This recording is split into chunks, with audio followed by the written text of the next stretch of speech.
Today my presentation topic is concept of traditional and individual talent. So let us first discuss about Thomas Pinion Eliot. Thomas Pinion Eliot was born in 26 September 1818 and he was died January 1965. He was poet, essayist, publisher, playwright, and literary and social critic. Born in St. Louis, Missouri, to a prominent Boston Brahmin family, he moved to England in 1940 at the age of 25 and went on to settle work and marry there. Eliot regarding Four Quarters as his masterpiece, and it is the work that led to his being awarded the Nobel Prize in Literature. He was awarded the Nobel Prize in Literature in 1948. Eliot also made significant contribution to the field of literary criticism, strongly influenced the school of criticism. As a critic, Eliot was very practically called himself a classicist in literature. According to Eliot's critic must obey the objective standards to analyze without criticism as a science. Eliot's criticism became revolutionary at that time. 20th century got a metaphysical revival because of Eliot's. He first recognized or accepted the uniqueness of metaphysical poet of 17th century. Eliot came with new idea in criticism's world in 19th century. Eliot believed that when the old and new will become readjusted, it will be end of the criticism. He says, from time to time, it is desirable that some critics shall appear to review the past of our literature and set the poet and the poem in a new order. Eliot demanding from any critic ability for judgment and a powerful liberty of mind to identify and to interpret. Eliot planned numeric critical concept that gained wide and currency and had abroad influence of criticism, objective and co-relative dissociations of sensibility and unification of sensibility. Theory of depersonalizations are a few of Eliot's theory which became critical. He emphasized on a highly development sense of fact. He gave new directions and new tools of criticism. George Watson's write about Eliot's. Eliot's made English criticisms look different, but not in simple sense. He offered it is a new range of rhetorical possibility to confirm it in increasing content for a historical process and yet reshape its notion of period by a handful of brilliant institutions. Main concept of the essay. The essay Traditionals and Individual Talent was first published in The Egoist. The Egoist was a literary magazine which is considered today as England's most important modernist periodical. This essay was later published in The Sacred Wood, which is Eliot's first book of criticism.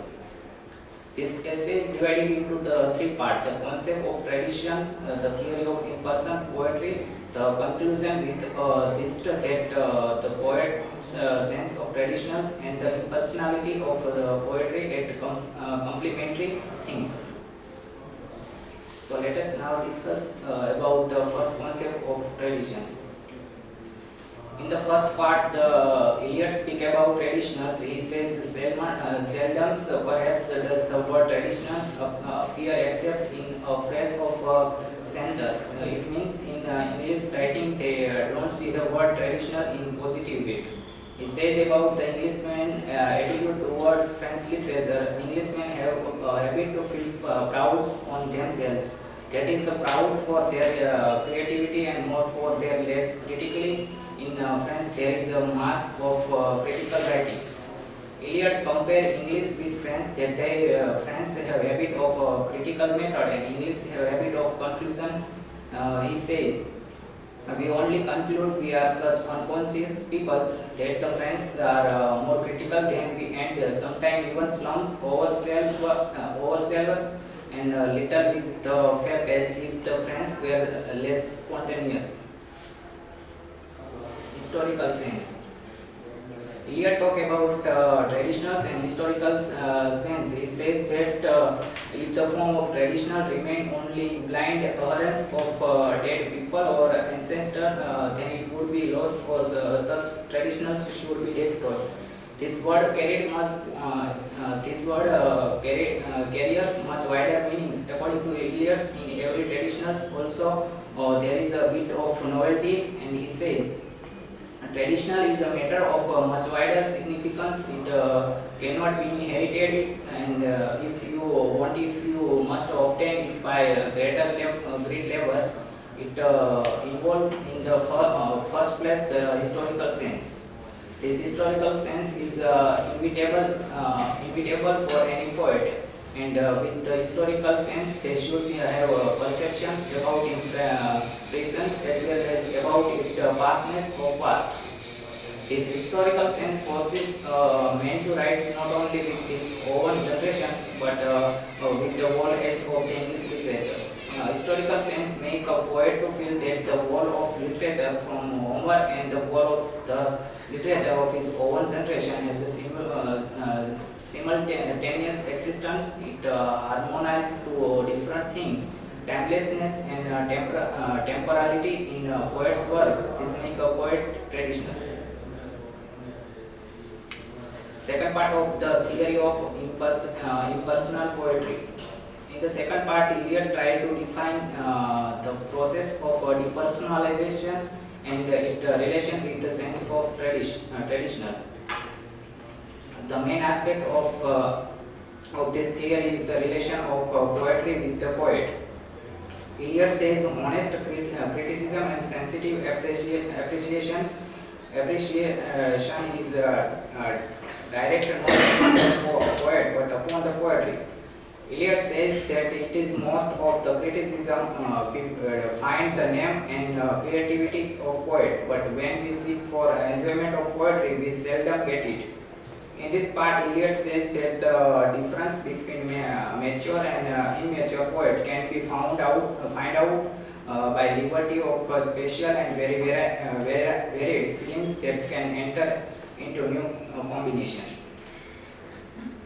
The last part of the conclusion at the end in this third part, Eliot says that this essay stop at the starting of mysticism, and it can be applied by the responsible person who is really interested in poetry. It is very hard things to take interest in poetry and to keep poet aside. We usually read poems with the name and fame of the poet. We cannot separate them from each other. Eliot says there are many people who appreciate the expressions of sincere emotions in words, and there is smaller number of people who can appreciate technical excellence, but very few know when there is a expression of significant emotions which has his life in the poem and not in the historical of the poet. By this statement, he says that to admire a poem with the poet's skills and his name is easiest thing. The harder is no technical skill or art of the poem, but the hardest thing is to find the significant emotion from poem, which separate the poet from the poem. Poet must know that to reach at the level of impersonality, he first has to sacrifice himself and has to surrender himself totally to that work.